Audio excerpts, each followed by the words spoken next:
Bonjour, aujourd'hui nous allons vous montrer comment sertir un raccord sur un tube multicouche. Nous verrons également comment cintrer ce tube. Pour couper un tube multicouche, il faut utiliser une pince coupe-tube pour tube multicouche. On positionne la pince coupe-tube perpendiculaire au tube et on coupe le tube. Pour calibrer et chanfreiner le tube multicouche, il faut utiliser un outil spécifique pour tube multicouche.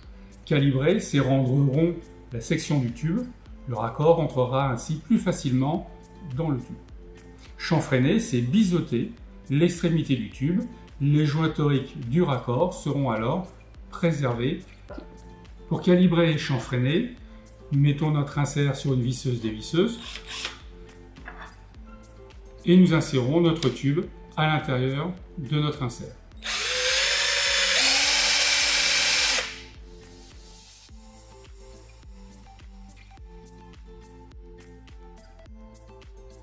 Pour sertir le tube multicouche, il faut utiliser une sertisseuse équipée d'une mâchoire, d'un raccord multicouche multiprofil compatible avec les profils H, TH et U, sauf pour le diamètre 26, et d'un tube préalablement calibré et bavuré.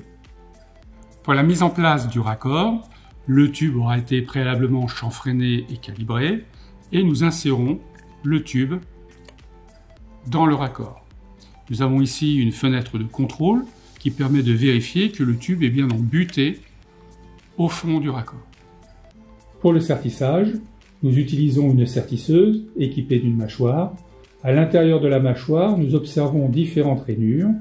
Nous insérons le raccord de telle façon à ce que l'insert en plastique soit à l'intérieur de la mâchoire et la partie en laiton à l'extérieur.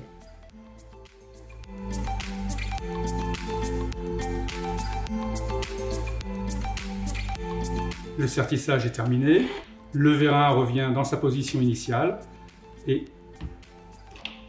notre raccord est serti sur notre tube. Pour cintrer le tube multicouche, il faut utiliser une cintreuse ainsi qu'un ressort intérieur afin de ne pas écraser le tube lors du cintrage. Pour le cintrage, nous utilisons donc notre cintreuse, nous mettons notre tube dans la gorge et avec le clips, immobilisons le tube à l'intérieur de la gorge.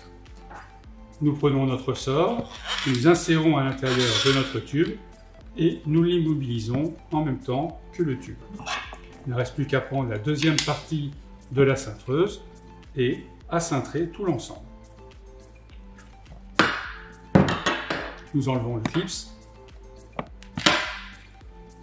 le ressort qui est à l'intérieur,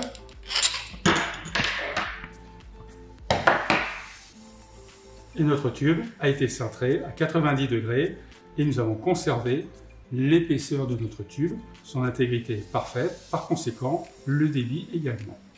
En conclusion, la gamme Fixomultix apporte une réponse parfaite aux pros avec un ATEX système, une large gamme jusqu'au diamètre 75, une compatibilité multiprofil certifiée, un système anti-fuite.